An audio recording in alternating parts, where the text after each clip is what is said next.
ستا په ژوند کې د ټولو نه اهم څیز ستا دپاره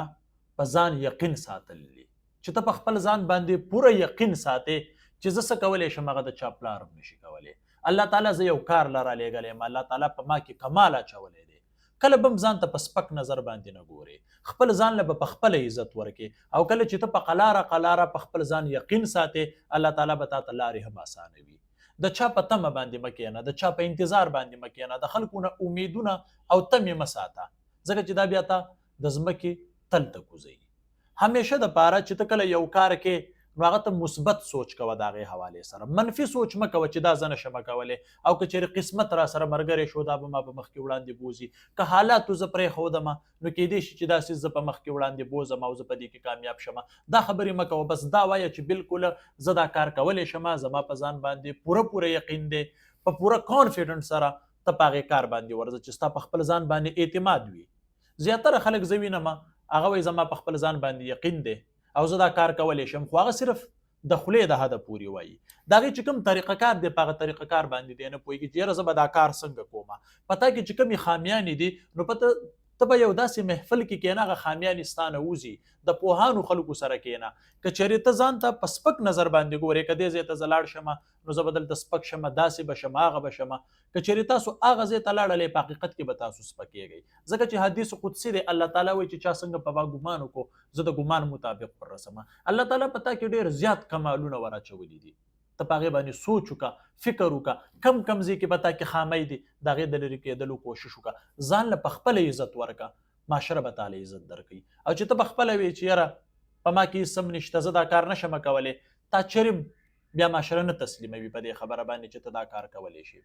ځان ته په دروند نظر باندې ګوره، په خپل ځان اعتماد کوه، وایه چې دا کار زه بالکل کولی شم. د هغې دپاره بیا کمې لارې دي، په هغې باندې غور کوه، فکر کوه، هغې له وخت ورکوه، الله تعالی به تاله په هغې کې کامیابي درکوي. زمونږ د ټولو نه لویه مسله دا ده چې موږ په خپل ځان باندې یقین نه ساتو، موږ حالاتو باندې یقین ساتو، موږ په خلکو باندې یقین ساتو، موږ همیشه دپاره په داسې څیزونو باندې یقین ساتو چې د هغې څه اهمیت نه وي. اهم څیز په دې ټوله دنیا کې ستا دپاره ته په خپله باندې چې ته خپل ځان له اهمیت ورکړې، او چې تر څو تا ځان نه یې پېژندلې، ځان له دې اهمیت نه یې ورکړې، ته یقین وکړې چې معاشره بیا ستا قدر نه کوي، همیشه دپاره به ته بیا ناکامۍ طرف ته ځې. ښه چست چالاک شه،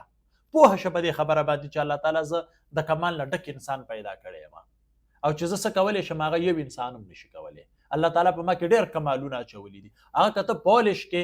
او ته په هغه محفلونو کې په هغه لارو باندې لاړ شي کومه چې د کامیابۍ وي، ته په هغې کې زده کړې وکړې. یو محفل ته د دې دپاره نه ځې چې ته ټایم پاس کړې، بلکې یو محفل کې ته کښېنې یا ته په یو ځای کې کښېنې چې ته په دې سوچ باندې کښېنې چې د دې نه زه مثبت څیزونه را زده کړم.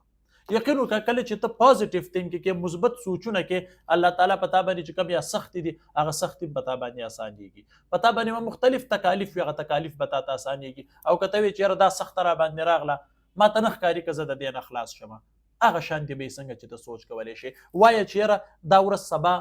کیدای شي چې دا ورځ سبا په ما نه وي بلکې زه ښې طرف ته لاړ شم، هغه ښه به ستا سره کېږي. او که ته وایې چې ما ته نه ښکاري که زه بیا دوباره په خپو باندې ودرېږم، زما به کاروبار ښه شي، یا زما دا فیملی بیکګراونډ به زما پسې ښه شي، یا زه د دې پلانکي سره ښه کومه دا به زما دپاره ښه شي، او که ښه به نه شي، چې څنګه ته سوچ کې ستا سره هغه معامله کېږي. خپل ځان نه په خپله باندې عزت ورکړه، کانفیډنټ سره ته په یو څیز باندې ورځه چې ستا په ځان باندې پوره اعتماد وي چې او یار زه کولی شم، زه الله تعالی ډېر د کمال پیدا کړی یم. ته ګوره تا ته به مکمل ماحول بدلیږي، هغه به ښې طرف ته ځي، او ته به بیا په ژوند کې یو ښه قدم اخلي. بېشکه زه ستا د خبرې سره اتفاق کوم، په تا کې به کمې وي، خو د هغه کمې پوره کولو دپاره ته غور کوه، ته فکر کوه، د هغې د لرې کېدو کوششونه کوه،